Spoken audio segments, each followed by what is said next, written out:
think it's important we sit and discuss so that everybody speaks his or her mind as to what they really want in this entire process. That would really be very important for the entire process. How do you see the process? You were there the whole past few days. You must have a clue of what would happen.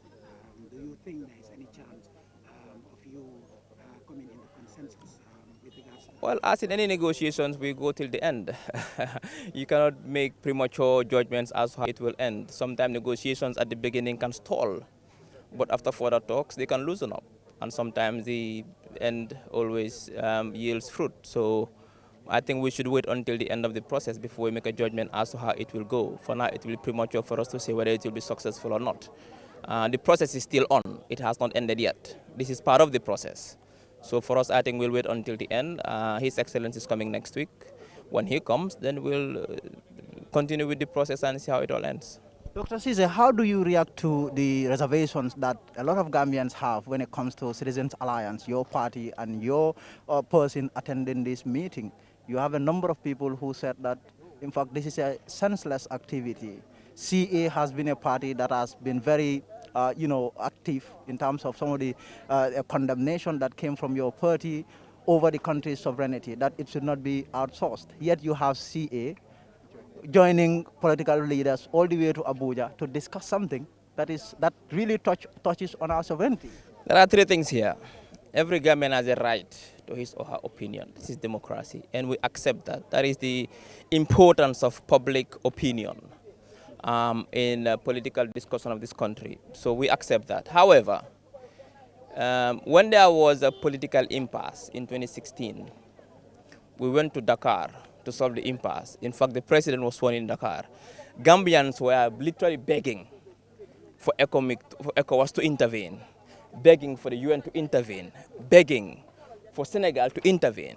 Why didn't we say at that time that let our courts decide because it's about our sovereignty? Why didn't we say at that time let the National Assembly decide? But these are two different things. No, but this is a constitutional impasse. It's an impasse. It's a constitutional impasse. A bill was taken to Parliament for us to have a new constitution. There was no consensus on the bill. It was thrown out. We have two options: to either negotiate to get a constitution or to go back to the 97 constitution. It's still an impasse. An impasse is an impasse.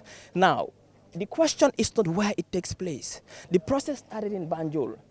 I think Gambians should have condemned from the beginning that an eminent person is a Nigerian in the first place, but nobody condemned that. So it's about who is in the process and where it's taking place. The first two meetings took place in Banjul, and His Excellency Goodluck Jonathan came to Banjul. As part of the process, we went for a brainstorming session in Abuja. For me, in my view, everybody has a right to his opinion. It's not selling Gambia's sovereignty. Gambia's sovereignty is not for sale.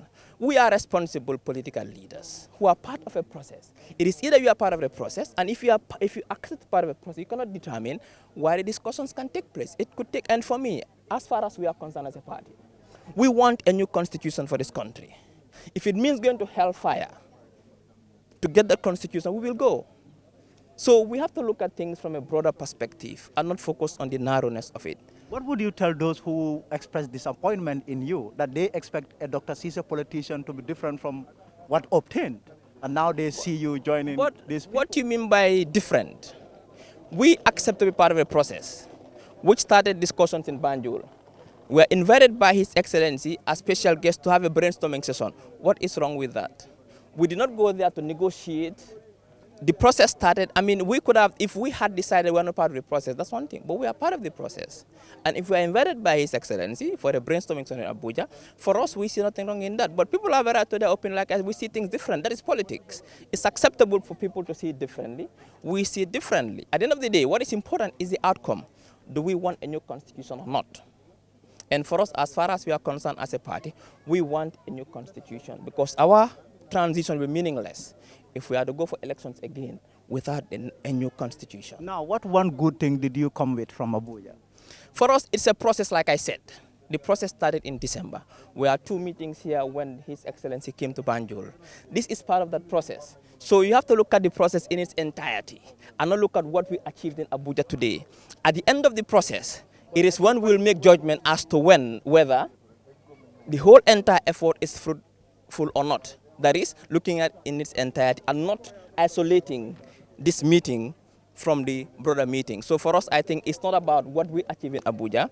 What we did in Abuja is to brainstorm in preparation of Goodluck's visit next week. So for us, But Claire, there was no deal, there was no consensus. At least one political party dissented. But we did not go there to get consensus. Like us, it's part of a process. We might not get consensus in this meeting. We might get consensus in the next meeting. So for us, I think it's premature for us to say it's a failed trip. You wait until the entire process is over, and if there is no consensus and the entire process is put on shelf, then we can make a judgment as to whether it was worth it or not. But for now, the process is still open and anything can happen. Now, one last thing, and then I'll hand. Now, one thing that also a lot of Gambians are talking about has to do with the parties that even have a representative at Parliament.